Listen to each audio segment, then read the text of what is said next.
grip it really, really hard, you can actually feel you can feel it compact a little bit and then get bigger in your hand when you release it.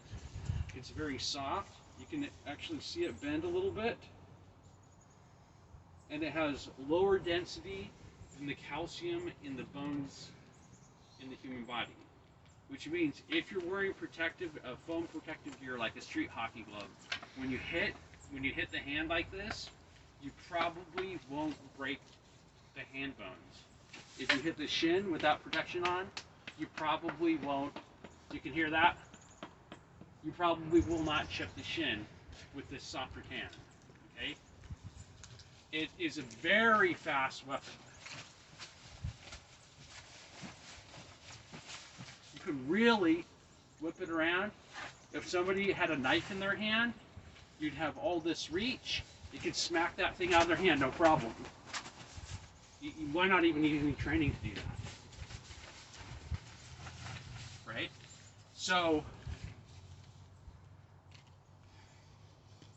this is an old mop handle made out of hardwood. It is much, much heavier. It's not just longer, it's denser. It is not rattan. When I grip it, there's no change in the release of the wood when I let go of it. There's no bend to it. When I hit this bag with the rattan, it hits really fast. See? When I hit it with the hardwood, it's a whole different animal. Okay? It's two different propositions. This is denser, and it's heavier, and it does not give against human bone. In the Tai Chi, Yang-style Tai Chi saber form, you have this hand right here, okay? That is behind your weapon, backing the weapon up. Now, everybody knows that's so that you can use this hand for tapping down a knife, or striking the face, or pushing them, a whole bunch of different things you can do with this hand.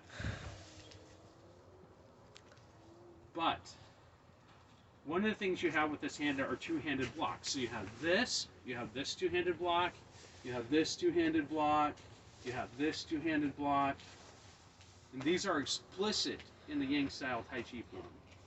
Okay?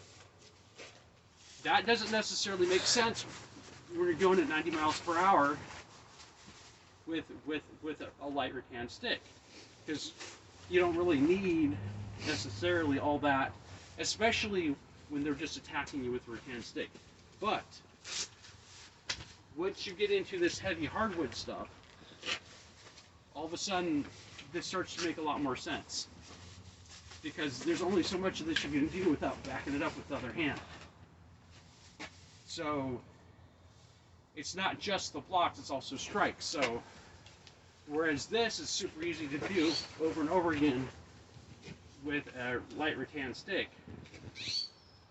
it helps a little bit to be able to do moves like this. Use another hand to back it up and carry the weight of it. So if that's how it is with a hardwood stick, imagine what a bigger deal that is with a metal blade. You have this hook in here, and swinging this hardwood, a slightly longer hardwood piece of wood like this, is much more like swinging a bokken, but the bokken is heavier still.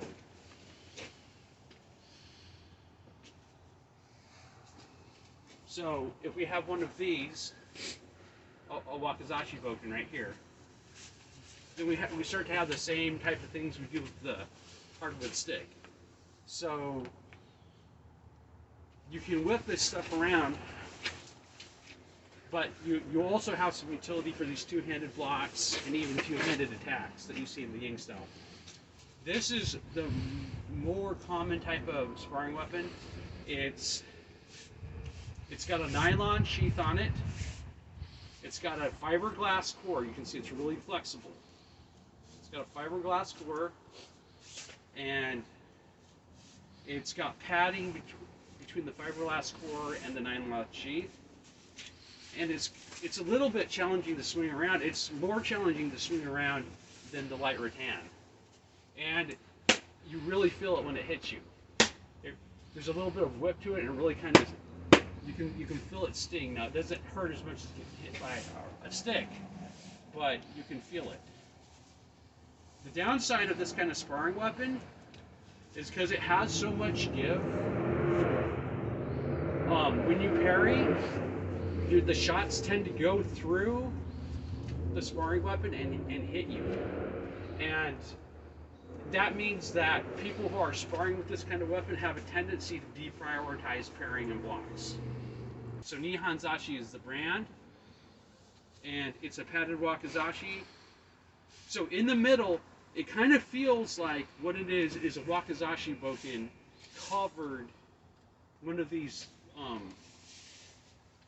polypropylene wakizashi bokens covered in a bunch of padding, and then this canvas skin on the outside of the blade.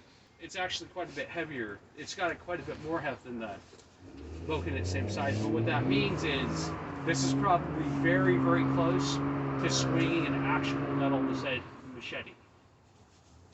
So this is the type we've been preferring when it comes to working on Tai Chi techniques specifically, because now we're starting to really feel why the form is the way it is, because you're really having to support this blade a good amount of the time with the other hand to prevent your arm from getting too tired, but also just to have lots of structure to back up the heavier weapon. Okay, so here is the stiff action flex that we historically have used. And you can see it's pretty beat up. And I want to bring your attention to this right here. You see that's a slider, a rubber slider that is a shoe that you put on the bottom of a chair.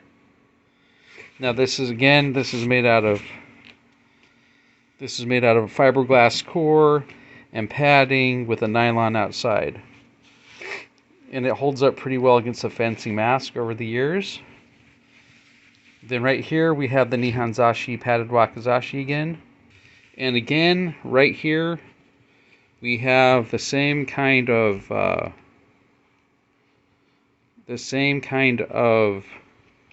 rubber shoe, the slider that goes on the end of a chair or a table thing.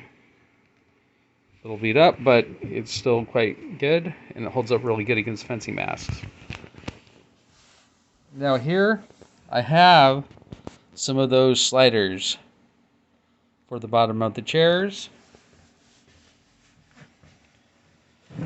Here I have gaff tape, or gaffer's tape. So gaffer's tape is like duct tape, except for it's made out of cotton instead of plastic. Here I have a pool noodle. And I want to point out the hole in the pool noodle is thinner than I would thought it would be. But because I'm pretty sure I'll be able to cram the stick right down there pretty easily, because it's flexible. And that might have an added benefit of making this inner foam more compact than the outer foam. Then this is the mop handle that's sawed off. Okay, so I want to show you what's happening here. This is getting kind of hard to put down, so I'm having to use this process where I come up here and pull down on it, and then I pull down here, and then down here, and then down here. I'm having to inch it on like that. So I'm just about there, but I just wanted to show that process. I wasn't expecting to have to come up with that process to squeeze this on there. Okay, what we have here now is it's stuck inside this pool noodle. It bends at, you can see the tip goes right about there. There's a thing going on that's where the end of it is rounded, so I'm concerned about what kind of impact that's going to have on the thrust, but it goes up about that far on my finger as far as how much is in there. I'm going to cut off some part of the other part of the pool noodle and shove that in there in that hole to make the tip more solid. And then we're going to put gaff tape on it and have somebody hit me with it.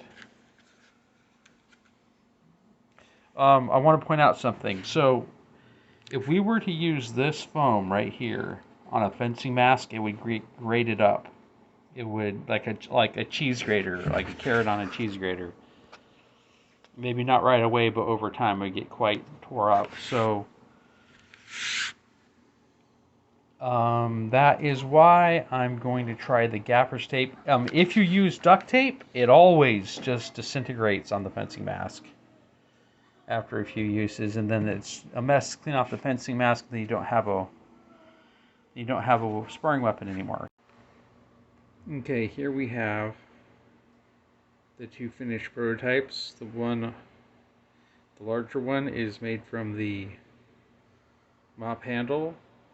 The smaller one is made from a lightweight rattan stick. Otherwise made out of the same materials and ready to test. Okay, these are the new sparring weapons we made from gaff tape and wooden cores. Go! Trying to do a little Tai Chi practice. We'll see what happens.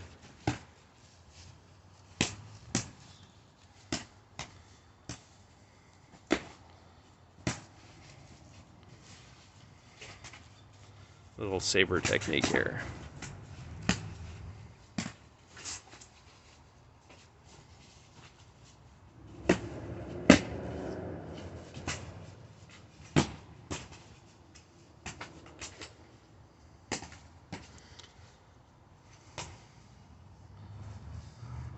The saber technique works when your left foot's forward, not when your right foot's forward.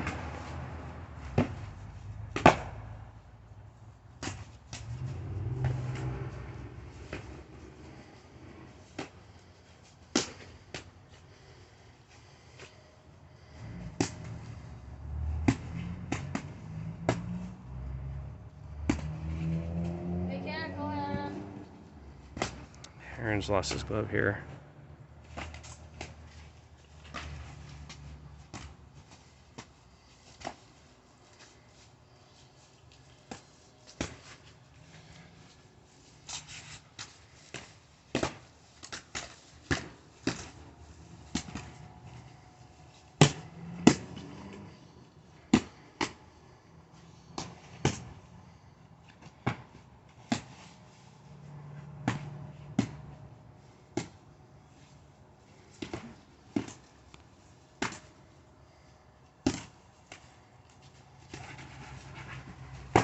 Randall got to push in there.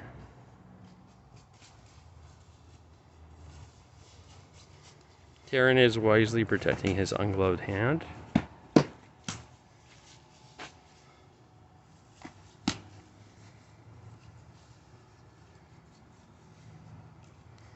Okay, stop. Go.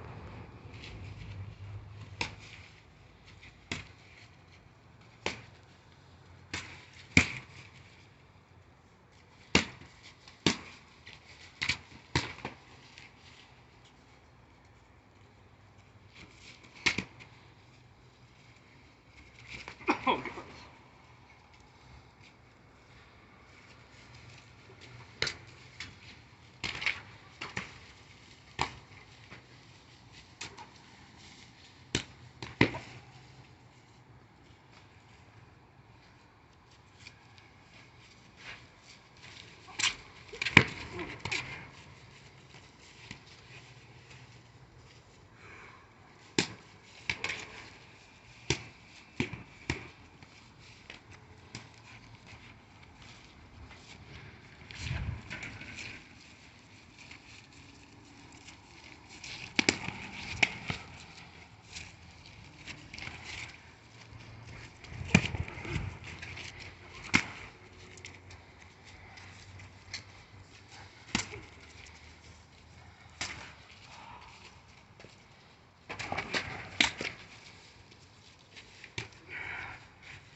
high mask. Get me in the mask.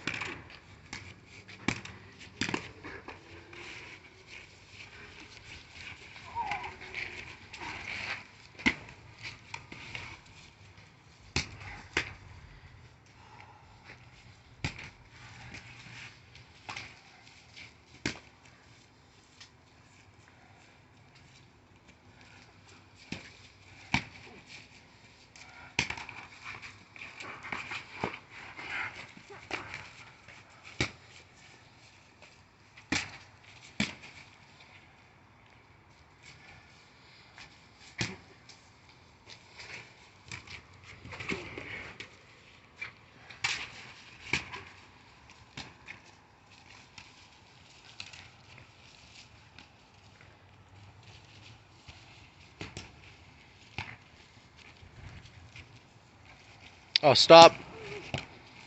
Now looking at the sticks themselves, first of all, right here, there's this bandwidth right here. There's this strip of wood showing that was not showing before we started sparring with it. Is this the long one or short? This is the ninja toe sort That's of thing, the longer one. baseball bat sort of thing, the longer one. So that means that this this cushioning is sliding off the stick. It means the tension of the wood being pushed. Oh, yeah, this one's worse. The tension of the pool noodle going on the wood is not holding. In both cases, it's failing to hold onto the stick. So that's a big design problem. Do you still have a cup on? You could do the tape differently and have a strip of tape going vertically to hold it together. But now we have categorically 2 injuries that we've never gotten before. Heron somehow the force of the stick somehow twisted. Then this hasn't ever happened before. We've been using these fencing masks for years. It twisted the force of it twisted the fencing mask in such a way that it snagged Heron's ear and sort of smashed into it in a way that he's not used to and was extremely uncomfortable. Oh, the other issue is that I had a thumb. I probably sprained my right thumb in a way that never happens. So I'm thinking that this is not as... What? But how many times have we sparred with the Nihonzashis? With your left hand. What? You're careless. I'm feeling stuff between my big thumb joint and my wrist. And between my big thumb joint and my small thumb joint. That's not sustainable. That's not going to work. I've done lots of left-handed sparring in Tres Espadas over the last 10 years, and I've never had this hand injury.